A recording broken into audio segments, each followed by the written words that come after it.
invitarme a la Universidad de Villarreal y a este evento.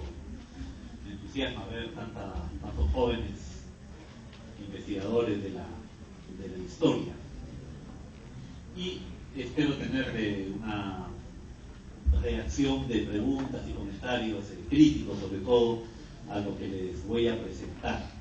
Primero quiero disculparme con que he olvidado el PPT, el USB que traía con unas imágenes alusivas a lo que voy a hablar.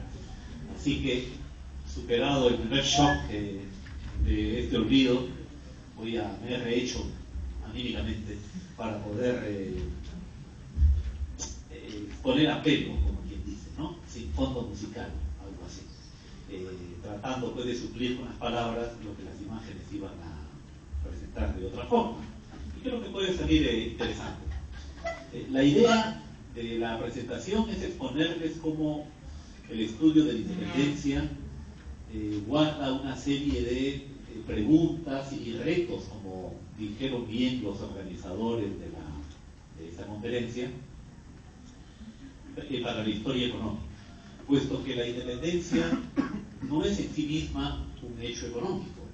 La independencia pertenece al conjunto de hechos políticos, podríamos decir, puesto que implicaron sobre todo un gran cambio político para el Perú, como fue la separación del Imperio Español y su conversión en un Estado-nación independiente.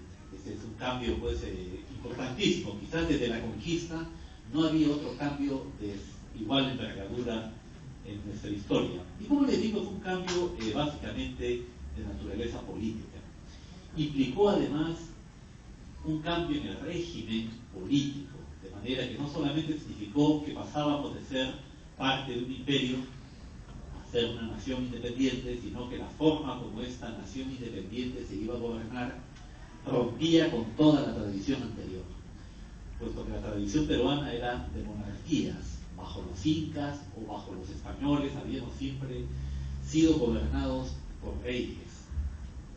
Y la propia organización social de la población estaba adaptada a este sistema monárquico, en el cual la población se clasifica según una serie de escalas, y cada una tiene sus deberes y derechos.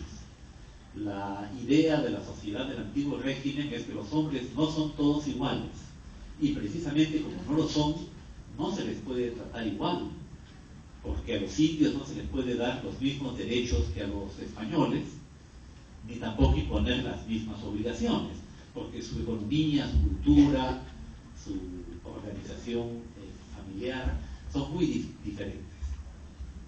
Todo esto cambió después de la independencia, puesto que se pasó a un régimen republicano, como ustedes saben, en el que no hay monarcas, sino jefes temporales del gobierno. Y estos jefes temporales van a rotar de acuerdo a un mecanismo electoral. Y se asume que cualquier peruano que tenga ciertos requisitos, los requisitos fueron al comienzo exigentes y luego se han ido debilitando, podía ser el jefe del gobierno, podía llegar a ser presidente. Este es bajo la idea que vivimos ahora, que cualquiera de nosotros puede llegar a ser presidente de la República.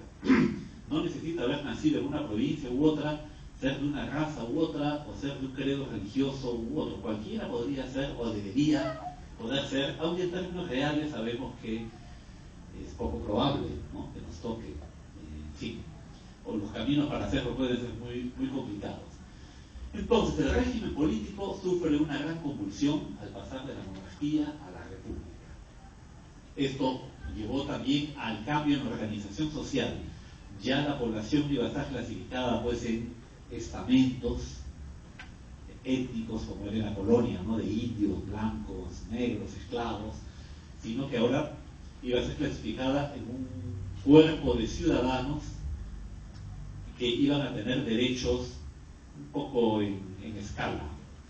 Unos tenían más derechos porque podían ser electores y ser elegidos. Otros solamente podían elegir ser electores, pero no ser elegidos.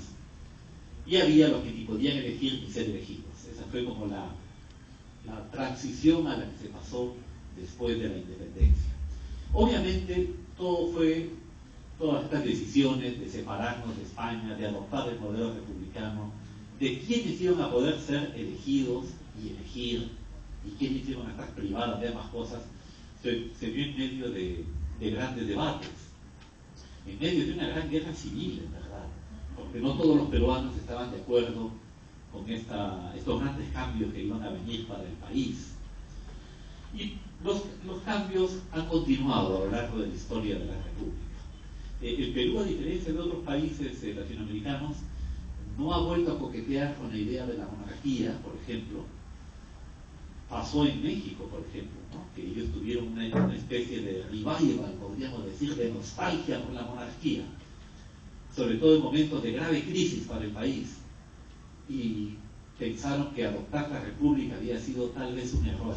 Demasiado entusiasmo, el país no estaba preparado, vamos a volver a lo que siempre hemos sido.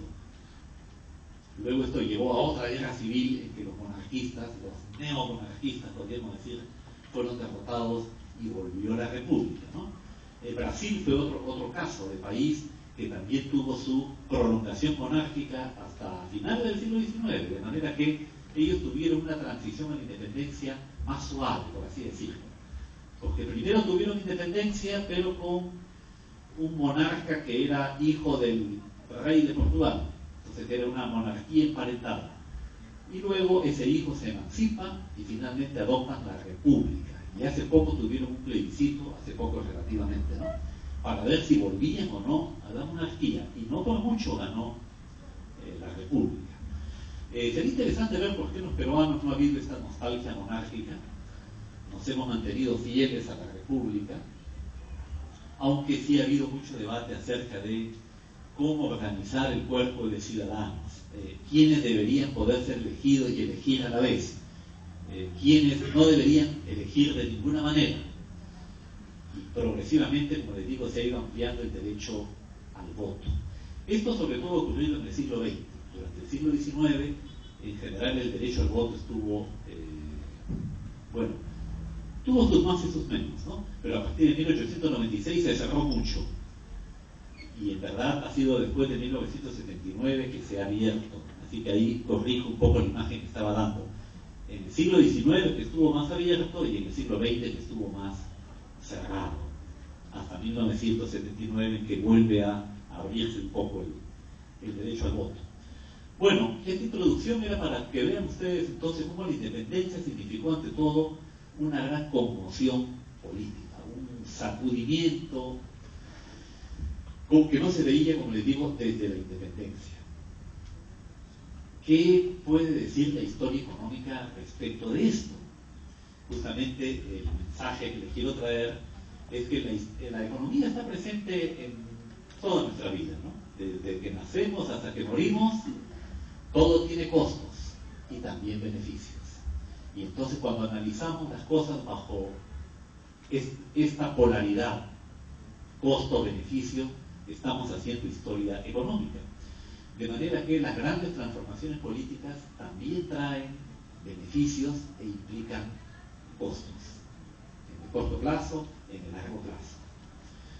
Entonces, aunque la independencia haya sido un hecho básicamente político, podemos hacer algo así como la historia económica de ella.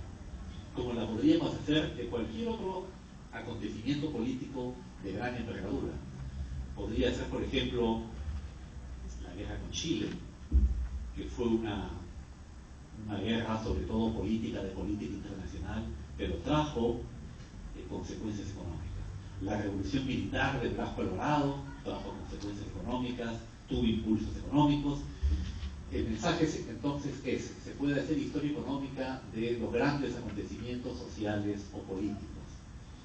Durante un tiempo, cuando estuvo de moda el pensamiento marxista, se pensaba que todos los grandes acontecimientos de la historia tenían siempre impulsos económicos, puesto que en el esquema marxista la infraestructura de los modos de producción tenía en su base elementos económicos, como las fuerzas productivas, las relaciones sociales de producción, de manera que los propios conceptos como producción, fuerzas, nos hablan de la idea de que la economía era el nervio que movía el mundo.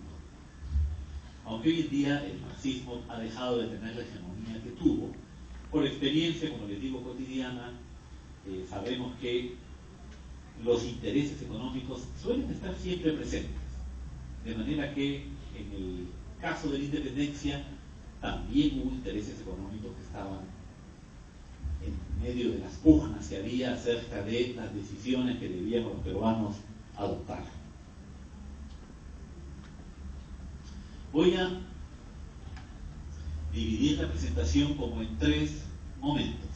El primero, hasta qué punto está presente la economía en el impulso a la independencia, lo que podríamos decir causas o móviles de la independencia. El segundo tema es cuáles son los costos de la independencia. Y el tercero, qué beneficios y perjuicios trajo la nueva situación de independencia.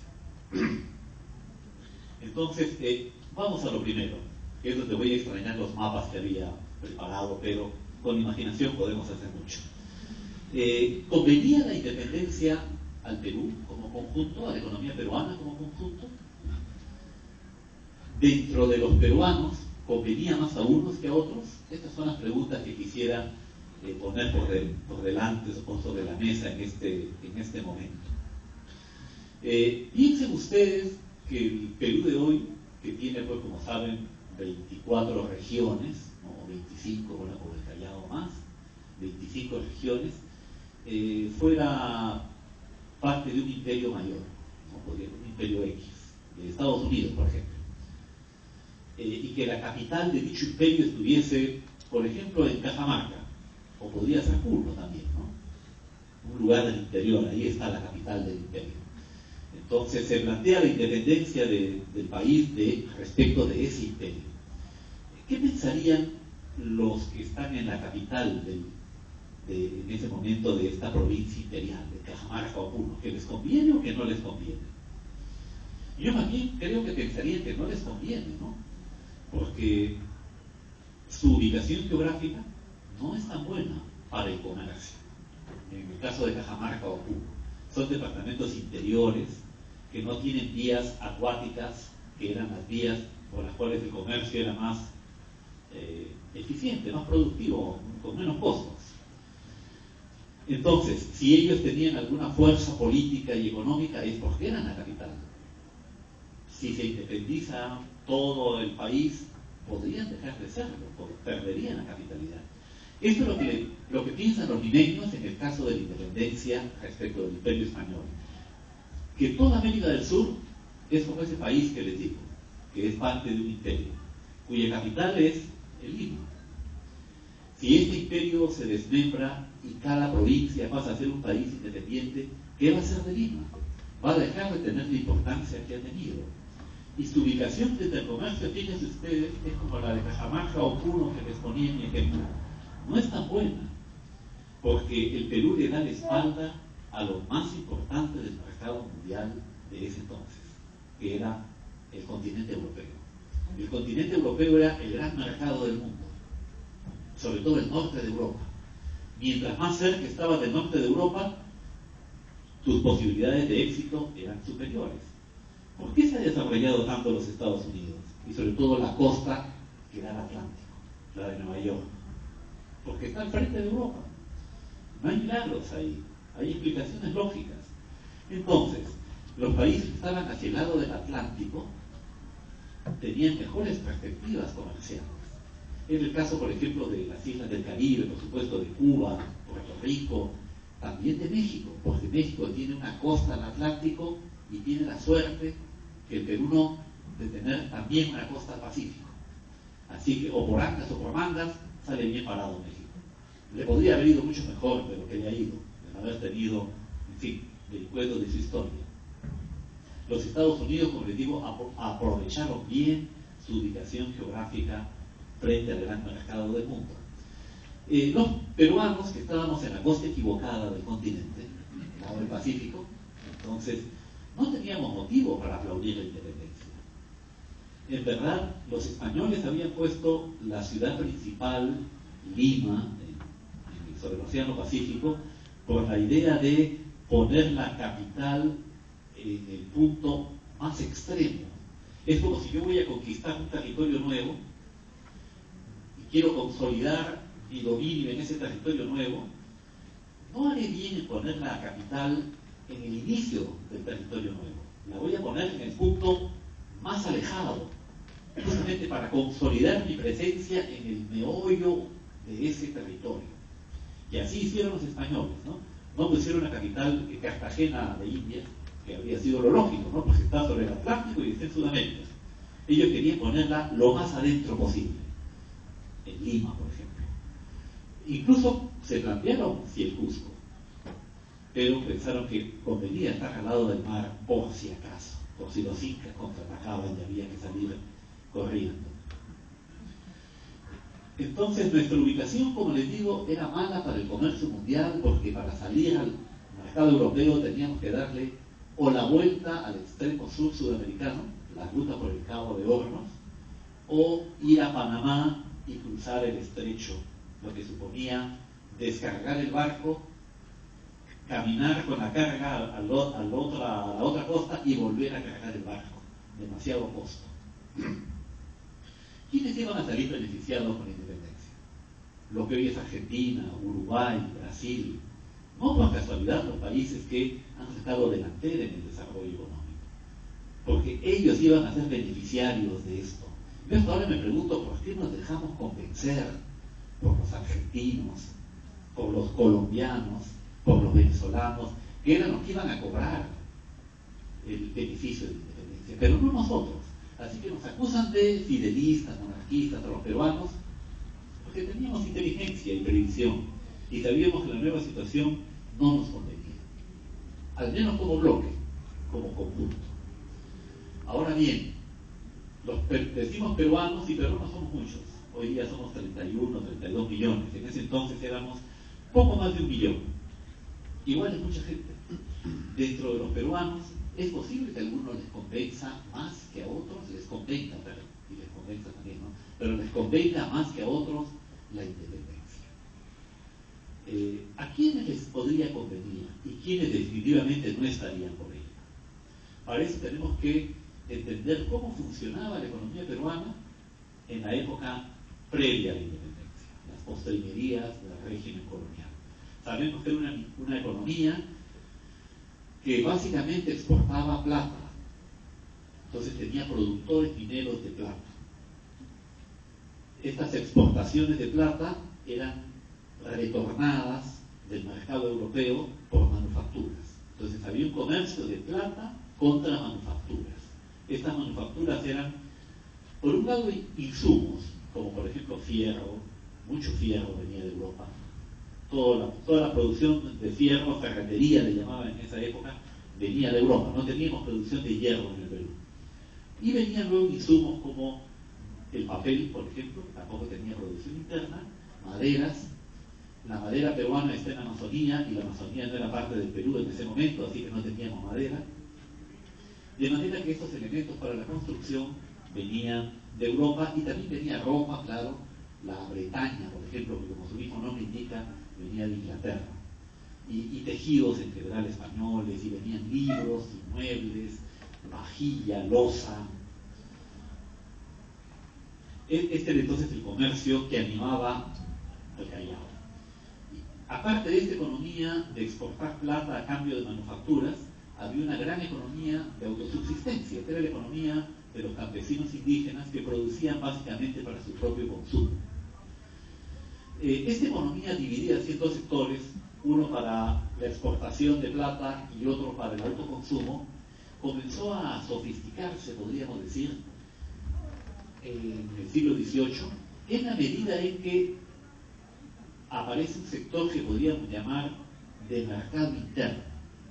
Es decir, gente que no vive del autoconsumo, sino que compra en el mercado, pero no compra cosas europeas, sino cosas de la tierra, productos de la tierra, como le decían en esa época.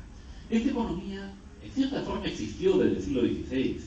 Desde el siglo XVI, los peruanos comenzamos a sustituir importaciones, como dicen los economistas. Y en vez de traer, por ejemplo, los cuadros de Zurbarán, comenzamos a pintarlos en casa. Ahí trato de hacer una conexión con el mes anterior, un poquito forzada, pero conexión al que hay producción de arte local. La escuela cusqueña, la escuela cajamarquina. Esta sustitución de importaciones continuó toda la época colonial y para el siglo XVIII había alcanzado cierta madurez. Entonces se había creado ya un sector de peruanos que compran bienes que producen otros peruanos. A eso le llamo mercado interno. Y este mercado interno había comenzado a ser visto con recelo por el poder metropolitano. ¿Qué productos eran estos? Por ejemplo, el aguardiente. Quizás no nos guste mucho porque es una bebida alcohólica, nociva para la salud, pero era la estrella del mercado interno peruano. Y hay que verlo con cariño por eso, por los historiadores económicos. Porque era el principal producto que estaba creando un sentimiento de peruanidad. Un poco como el ceviche hoy día, como la gastronomía. El aguardiente era pues el licor de la uva, ¿no? El pisco, que llamamos ahora, pero también había aguardiente de caña. Así que había dos clases, el aguardiente de uva o pisco y el aguardiente de caña. Aguardiente secas o cañazo también se le llamaba. Por la razón que fuese, los peruanos comenzamos a demandar este producto. Comenzó a sustituir a la chicha o a las bebidas europeas, sobre todo en las ciudades del interior y sobre todo entre los indígenas. De manera que el consumo de aguardiente fue el primer consumo como que nos unificó. Justamente entre las diapositivas había traído una escritura de Pancho Fierro de 1820 en que se ve a los trajineros del aguardiente montando sus envases sobre los dos costados de la mula y emprendiendo el camino hacia el interior. Era muy difícil en el Perú ir de un sitio al otro, hasta el día de hoy, pero hoy no lo es tanto. Ir de Lima al Cusco era mucho más difícil que ir de Lima a Santiago, y por eso es que el Perú estaba poco unido. Y sobre todo, llevar cosas de la costa a la sierra era ya casi imposible, porque el problema del Perú no es tanto la distancia como el desnivel. Aquí no tienes que preguntar tanto cuántos kilómetros hay, sino cuántas horas lleva. Porque puede ser solo 1 kilómetro, pero si es hacia arriba, te demora como si fueran 20 kilómetros. Y si vas cargado, mejor. Entonces, muy pocas cosas podían pagar su viaje de la costa a la sierra. Casi nada llegaba de la costa a la sierra. Tenía que tener mucho valor en poco peso. Si no, no podía pagar su viaje. Tú podías traer papas a Lima, porque es sierra a costa, pero no podías llevar el equivalente a la papa de la costa a la sierra. Ahí tenía que ser algo, ya les digo, que pesara poco y valiese mucho. Por ejemplo, el fierro. Bueno, el fierro pesa, pero también vale mucho, ¿no? Por ejemplo, la mula llegaba y el aguardiente. Era uno de los pocos productos que podía pagar, como les digo, su viaje. Pero aparte del aguardiente, aparecen también algunos otros productos nacionales. Por ejemplo, tejidos locales. La bayeta, que era un tejido hecho por obrajes, producido en la propia sierra, y que comienza a integrar el mercado serrano. Entonces son telas del Cusco yendo al Cerro de Pasco, por ejemplo, telas de Quito, viajando también hacia Moncavelica. También era dulce de leche, que le llamaban cajeta o dulce de cajeta en esa época, y se consumía bastante. Me imagino que era complementario del aguardiente, ¿no? Entonces el peruano entonces tomaba tu dulce, bebías aguardiente y ya quedaba listo. Estos productos que comenzaron a tener, como les digo, un amplio consumo, comienzan a ser vigilados por las autoridades españolas y que les echan el guante fiscal. Porque en aquella época el Estado español trataba de que los costos de administración de los virreinatos se satisficiesen con los impuestos recaudados en el mismo virreinato. De manera que los virreinatos no le cuesten a la madre patria. Al contrario, que coticen su cuota. Así que bajo esta premisa se trataba de echarle el guante fiscal a todo aquello que pudiera ser motivo de ingresos para el fisco. No ha cambiado mucho la conducta del Estado hasta ahora, les diré. Monárquico, republicano, español o peruano, su lógica es la misma. Sacarnos más manteca. Tratar de maximizar los ingresos fiscales. ¿Por qué? Porque al gobernante le gusta tener plata para gastar. Nunca va a elegir cobrar menos, va a preferir siempre cobrar más. Porque piensa que con más dinero puede tener más contenta a la gente. y su gobierno va a ser más fácil. Siempre es más fácil gobernar con más plata que con menos plata. Entonces el Estado español, al ver este comercio de hormiguitas de los peruanos llevando aguardiente a la sierra, cajetas de leche, telas moviéndose de aquí para allá, dice, esto no se me escapa. A esto les he hecho el guante fiscal también. Y así como antes se había cobrado impuestos sobre todo a los barcos que venían de Europa y a los productores de plata y a los indios tributarios, se les comienza a cobrar impuestos a estos productos locales.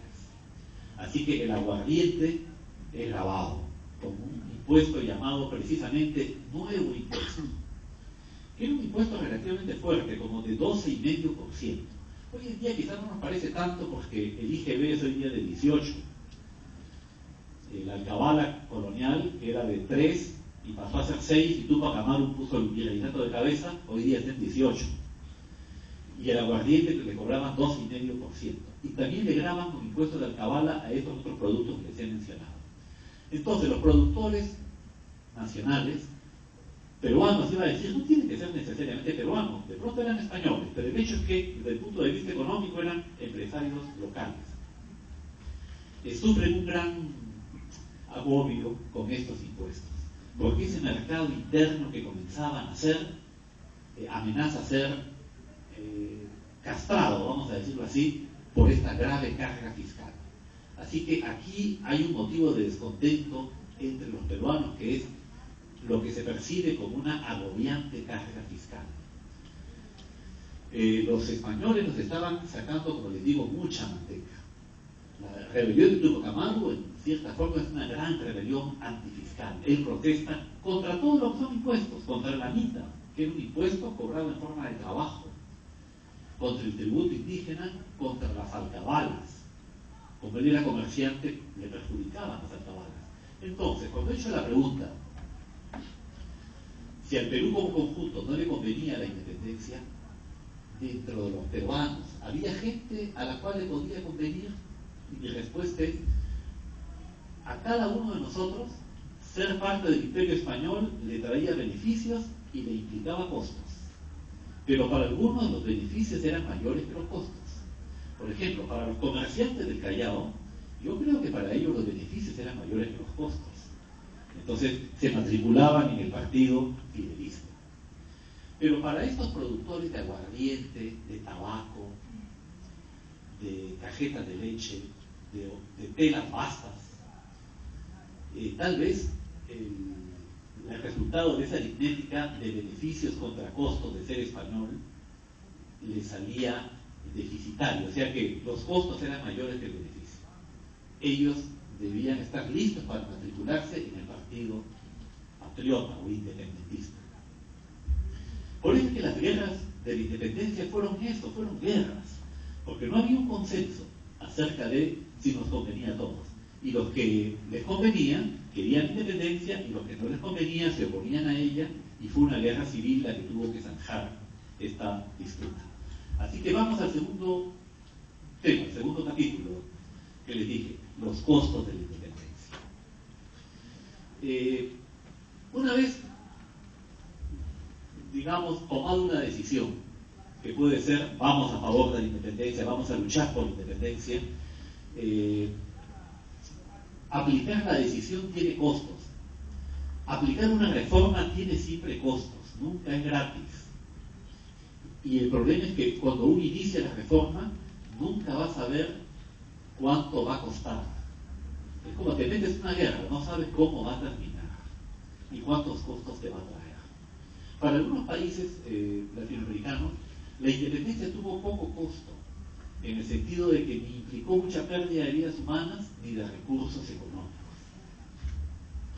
Por ejemplo, Chile, diría, es un país que no tuvo mucho costo. Su guerra de independencia fue breve, dura un par de años y ya está. Y la transición de la situación de imperial a nacional no trae tanta convulsión. Toda su élite permanece en el país. Se quitaron la casaca peninsular y se pusieron la casaca de la patria, y ahí está. El primer gobernante de Chile era hijo del anterior virrey, ¿no? Bernardo O'Higgins, hijo de Ambrosio de O'Higgins. Es como si el virrey Lacerda hubiera dejado a su hijo acá ya como presidente, y la familia seguía, todos contentos.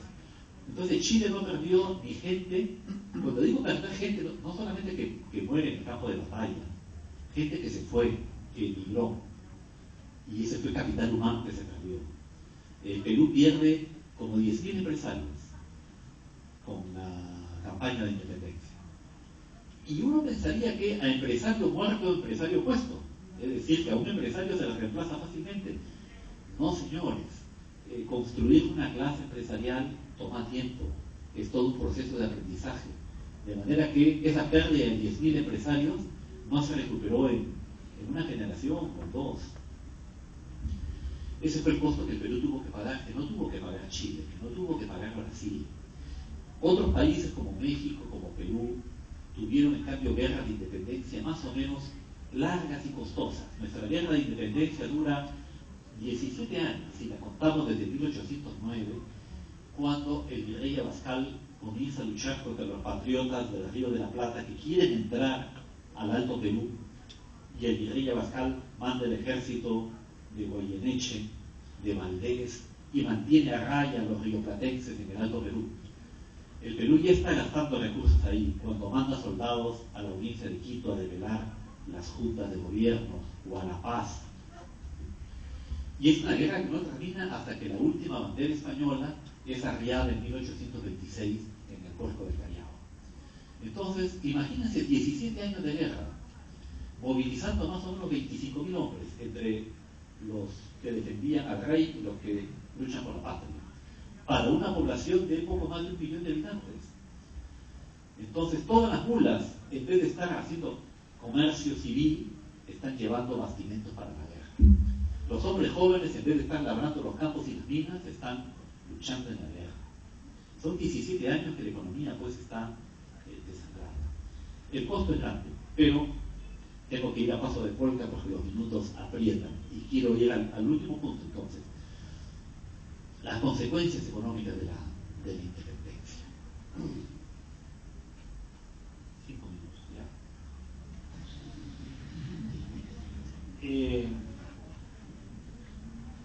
Bueno, la independencia trajo,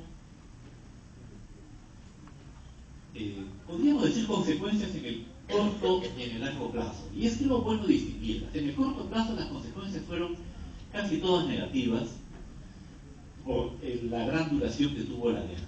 Por ejemplo, el comercio se contrajo.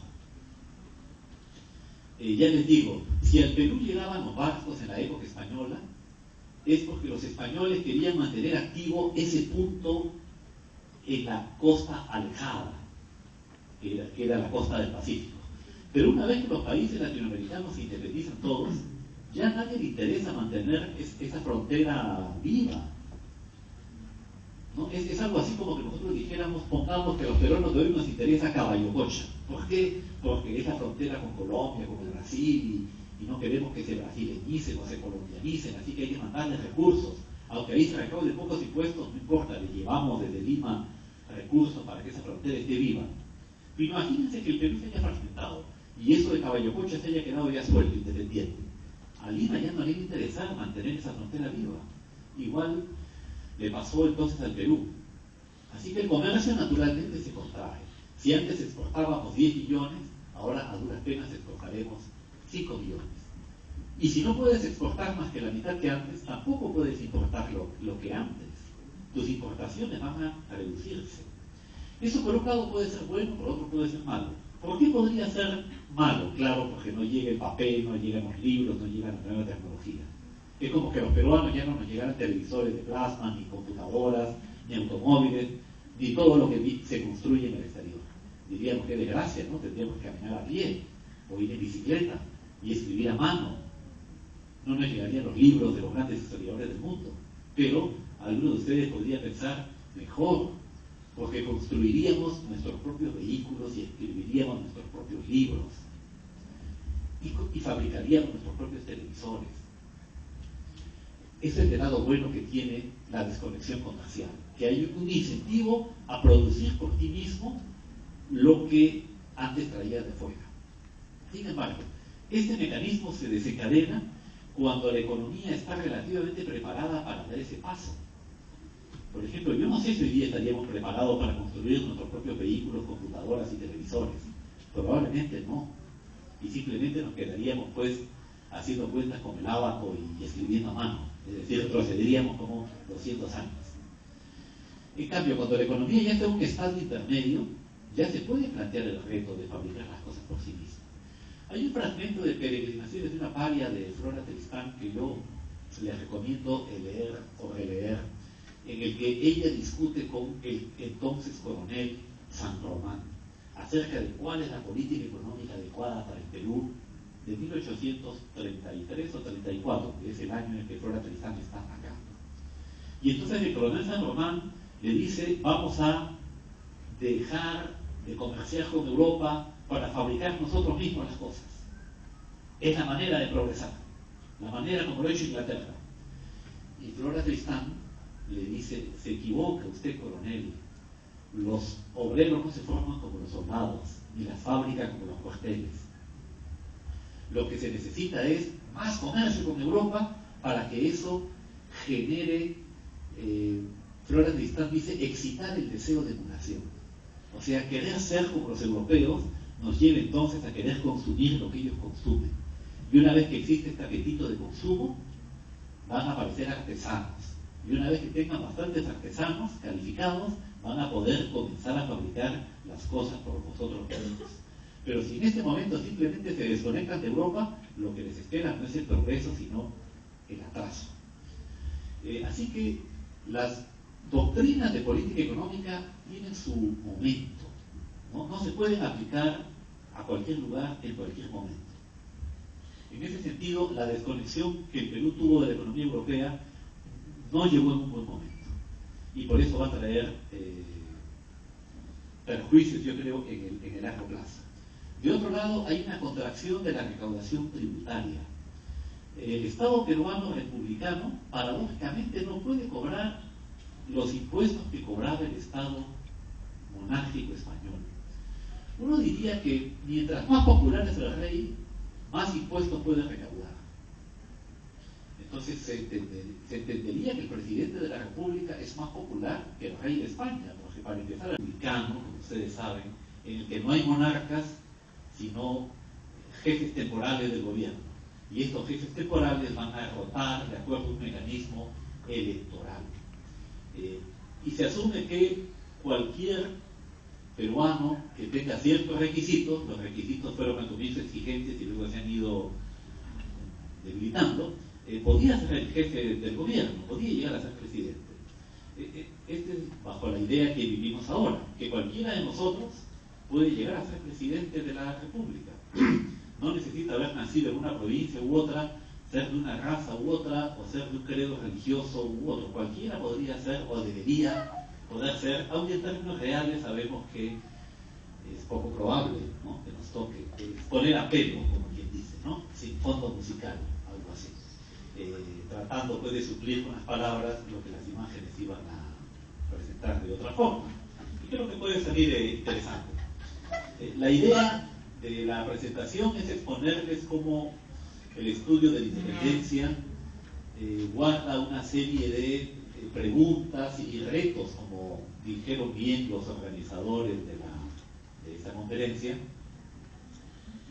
para la historia económica, puesto que la independencia no es en sí misma un hecho económico.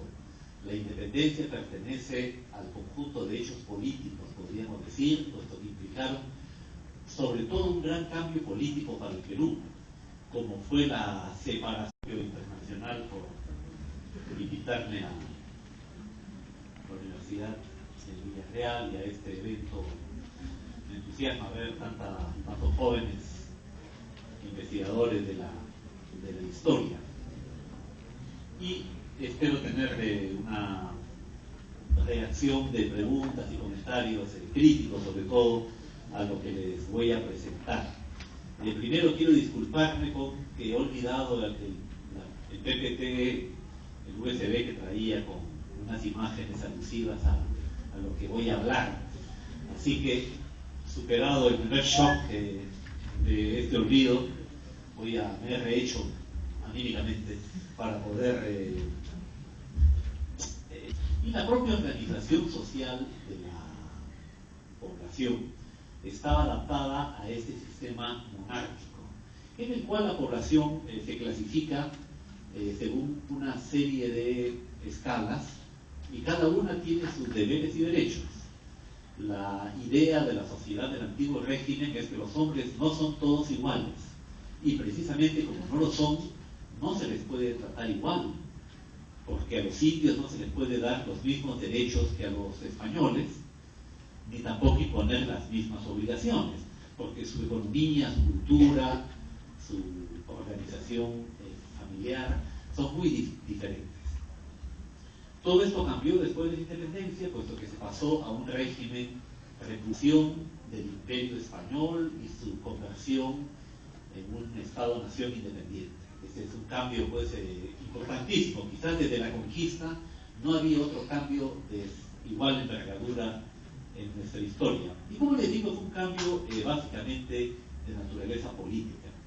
Implicó además un cambio en el régimen político, de manera que no solamente significó que pasábamos de ser parte de un imperio a ser una nación independiente, sino que la forma como esta nación independiente se iba a gobernar rompía con toda la tradición anterior, puesto que la tradición peruana era de monarquías. Bajo los incas o bajo los españoles habíamos siempre sido gobernados por reyes.